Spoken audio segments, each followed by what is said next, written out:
दो वरिष्ठ पत्रकार अजय जी और विनोद जी हमारे साथ हैं। विनोद सर, क्या आम आदमी पार्टी की एंट्री गुजरात में, इससे गुजरात में मुकाबला त्रिकोणीय हो गया है, कड़ा हो गया है, ऐसा समझते हैं सर आप? नहीं, देखिए, आम आदमी पार्टी की एंट्री तो जब यहाँ नगर निगम चुनाव हुए थे और उसके बाद वडोदरा में जिस तरह से उनको एक सफलता मिल गई 27 सीटों पर, उससे उनका हौसला बढ़ा और उसके बाद आम आदमी पार्टी ने विधानसभा के चुनाव में अपनी एंट्री की और तैयारी की। केजरीवाल जी ने पूरी ताकत लगाई, लगातार मनीष सिसोदिया आए, भगवंत मान आए, उनके सारे स्टार प्रचारक आए।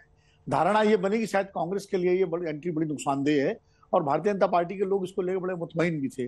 फिर अचानक आम आदमी पार्टी ने जो है अपना चेंज किया, वो गणेश लक्ष्मी की बात करने लगे, वो बिल्किस बानो पर खामोश हो गए, उन्होंने एकदम से हिंदुत्व वाला ही चोला ओढ़ा और भारतीय जनता पार्टी की जो मैदान है, जो पिच है, उसी पर बैटिंग शुरू कर दी।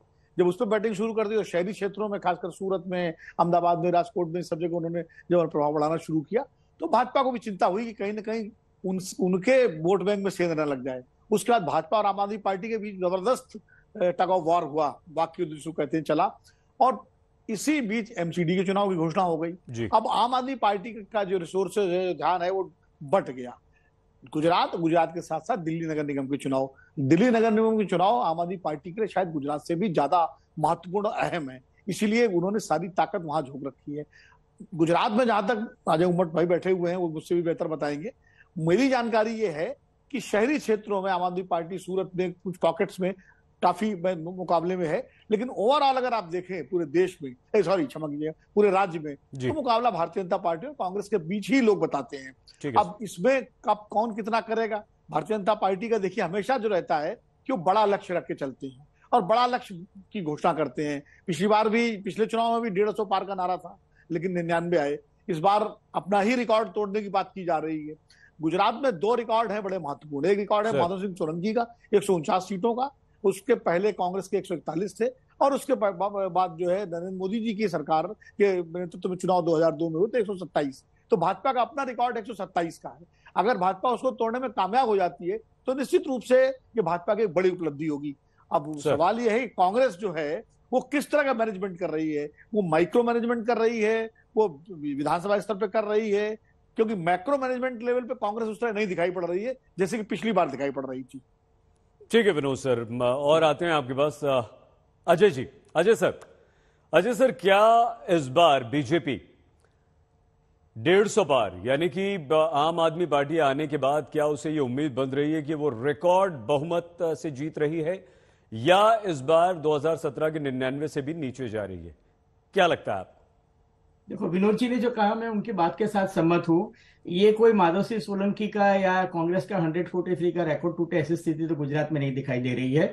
लेकिन हाँ, आम आदमी पार्टी जो है वो सूरत में 5 कॉन्स्टिट्यूंसी है जहां आज नरेंद्र मोदी जो है वो रोड शो करने जा रहे हैं, और इसीलिए वहां रोड शो करने जा रहे हैं क्योंकि पहले चरण के मतदान के पहले ये जो प्रचार जो है उसके थमे, उसके पहले नरेंद्र मोदी वहां माहौल बनाना चाहते हैं, क्योंकि ये 5 सीट पे आम आदमी पार्टी भारतीय जनता पार्टी को सीधी टक्कर दे रही है। वो है करंज, कामरेज, कतारगाम, वराछा और ओलपाड। ये 5 सीट ऐसी है जहां पर आम आदमी पार्टी और भारतीय जनता पार्टी की सीधी टक्कर है। उस 5 सीट को अगर आप छोड़ दो तो उसके बाद सौराष्ट्र में एक गारियाधर की कॉन्स्टिट्यूंसी है, एक राजकोट रूरल की है, एक खंभालिया में जहां इनके मुख्यमंत्री के उम्मीदवार ईसुदान गढ़वी कंटेस्ट कर रहे हैं, एक नॉर्थ गुजरात में डीसा वाली कॉन्स्टिट्यूंसी है, और एक आध और कॉन्स्टिट्यूंसी को छोड़ दो तो उसको छोड़ के मतलब 182 में से ये 10 सीट अगर मैं छोड़ दूं तो उसके अलावा भारतीय जनता पार्टी और कांग्रेस के बीच में सीधा और कड़ा मुकाबला है।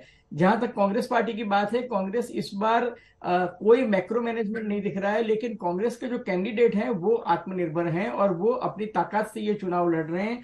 और कांग्रेस के जो नेता हैं वो 127 सीट पे ही फोकस कर रहे हैं। वो अर्बन की जो 55 सीट्स हैं, अहमदाबाद, बड़ौदा, सूरत, राजकोट, कांग्रेस पार्टी जानती है कि वहां वो कितनी भी मेहनत कर ले वो चुनाव नहीं जीत सकते। जैसे अहमदाबाद में आप 21 में से 18 सीट जो है वो भारतीय जनता पार्टी जीतती है। पिछली बार भी जब माहौल खराब था तो अभी अहमदाबाद, बड़ौदा, सूरत, राजकोट की जो 55 सीट थी उसमें से 44 सीट जो थी वो भारतीय जनता पार्टी ने जीती थी। तो कांग्रेस पार्टी जो है रूरल और ट्राइबल, जी। ये दो सेगमेंट में मेहनत कर रही है। और 53 सीट्स ऐसी है कि जहां मुस्लिम पॉपुलेशन जो है वो 10% से लेके 61% है। तो ये 53 सीट जो मुस्लिम वाली सीट है वो, और 27 सीट्स जो है वो ट्राइबल वाली, मतलब 80 सीट्स हुई। जी। ये 80 सीट्स पे ज्यादा कांग्रेस फोकस दे रही है।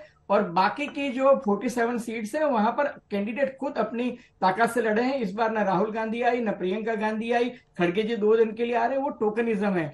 लेकिन जो मेन इश्यू है, भारतीय जनता पार्टी को लग रहा है कि चुनाव में जो प्रतिशत मिलना चाहिए, पब्लिक जो आनी चाहिए, चाहे वो मोदी जी की सभा हो या अमित भाई की सभा हो या योगी आदित्य, जो पहले जो हजारों की तादाद में लोग आते थे, उसमें कहीं ओट दिख रही है पार्टी को। और इसीलिए आप देखिए कि भारतीय जनता पार्टी पिछले 3 दिन से काफी एग्रेसिवली बात कर रही है। अमित भाई भी जो है वो अपनी स्पीच में ये कह रहे हैं, याद है ना 2002 में कुछ लोगों ने कंकर फेंकने की कोशिश की थी और मोदी जी की सरकार ने कायदे के दायरे में रहते हुए ऐसा पाठ पढ़ाया कि 20 साल तक गुजरात में कहीं कर्फ्यू का नाम नहीं आया, और गुजरात में एक ही दादा चलता है, वो है हनुमान दादा। तो कहने का तात्पर्य ये है कि यूनिफॉर्म सिविल कोड की बात कर लो या बुलडोजर, योगी जी आते हैं तो बुलडोजर पे चलते हैं यहाँ पर। और लोगों को बताया जाता है कि सौराष्ट्र में जो लघुमती कम्युनिटी ने जो इलीगल एनक्रोचमेंट किया था, उसको देखो भूपेंद्र भाई की सरकार ने कैसे तोड़ दिया। जी। यूनिफॉर्म सिविल कोड की बात होती है, 370 की बात। तो ये सब बात करके भारतीय जनता पार्टी कट्टर हिंदुत्व की बात कर रही है, और इसलिए